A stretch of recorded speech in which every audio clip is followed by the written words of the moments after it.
राम कथा शशि किरण समाना। राम कथा शशि किरण समाना। राम कथा शशि किरण समाना। राम कथा शशि किरण समाना।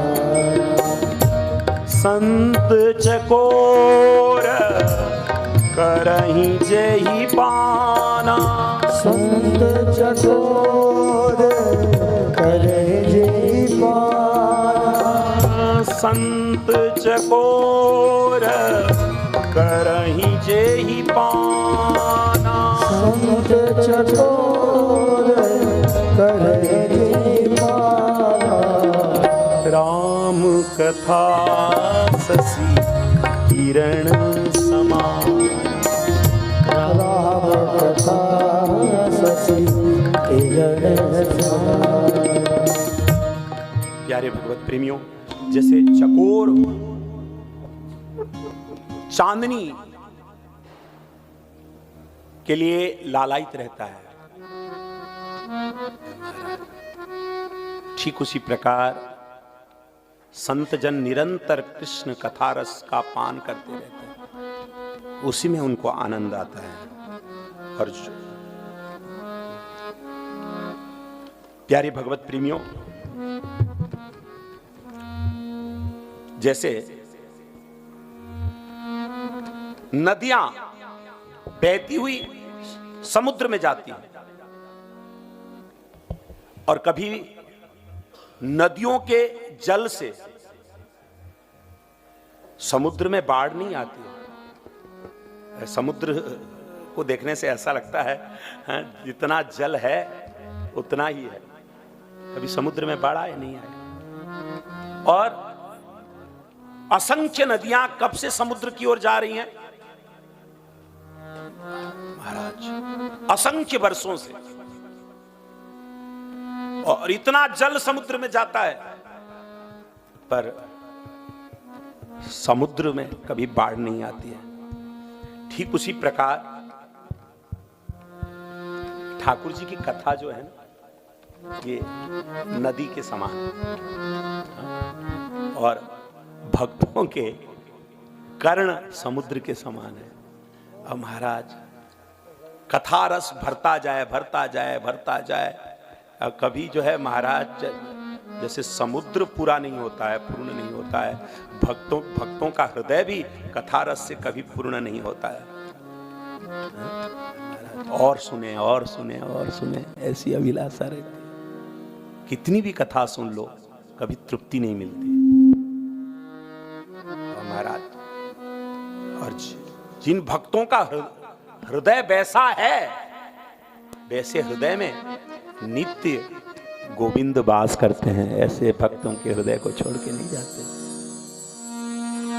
जिनके श्रवण समुद्र समाना।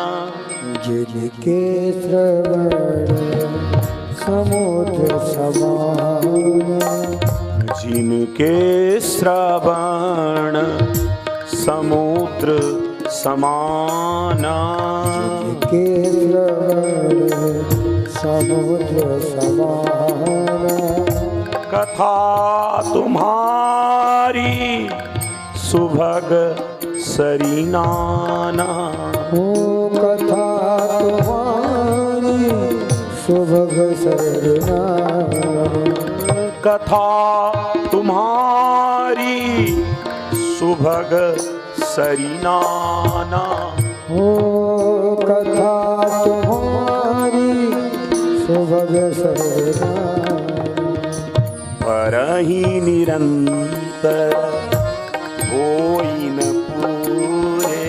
परहीं निरंतर होई न पूरे।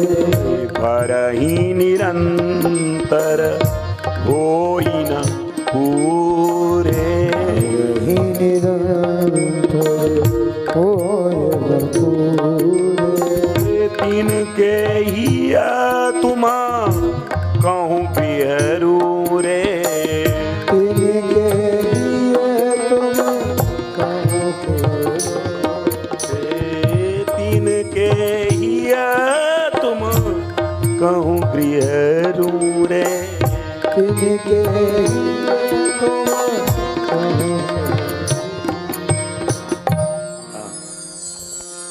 निरंतर निरंतर निरंतर कथा रस जिनके कानों में प्रवेश करता रहता है, जिनका हृदय समुद्र के समान है महाराज, उनके हृदय में नित्य प्रभु निवास करते हैं महाराज, नित्य निवास करते हैं। इसीलिए श्रीमद् भागवत जी में है ना, सदा शिव्या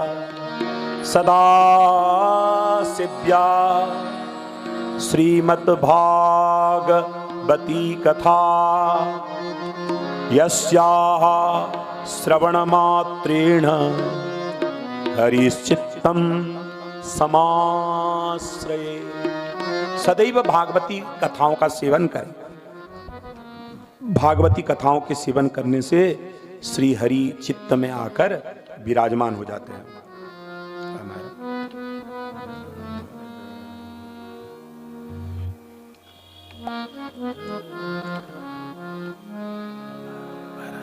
पर जो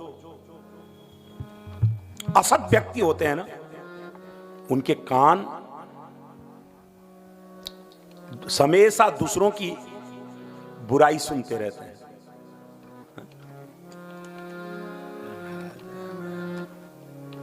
अब रामचरितमानस में मंगलाचरण में के प्रसंग में गोस्वामी पाद ने ऐसे लोगों को भी नमन किया है। पुनी प्रणभौ पृथु राज समाना। पुनी प्रणभौ पृथु राज समाना। परग सुनाई सहस्र दस काना। परग सुनाई सहस्र दस काना। बताओ, दूसरों के दोषों को सुनने से क्या फायदा है बताओ। पर लोग हृदय को डस्टबिन बना देते हैं। दुनिया भर के कूड़े कानों में डालते हैं। क्या फायदा है?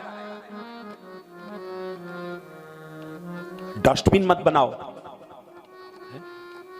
यहां ठाकुर जी को बिठाना है ना, गंदी जगह ठाकुर जी को बिठाएंगे है ना।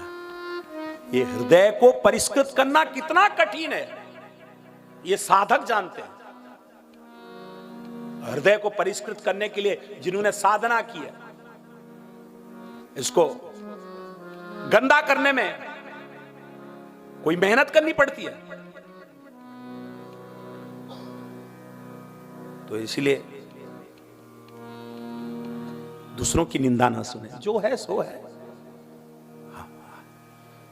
हमें अगर निंदा किसी की सुनाई भी दे तो सोचें कि हे ठाकुर जी, आप कितने कृपालु हैं कि आज हमें सत्संग नहीं मिला होता तो हमारी भी ये हालत होती। ये नाथ आपने बचा के रखा इन दुर्गुणों से।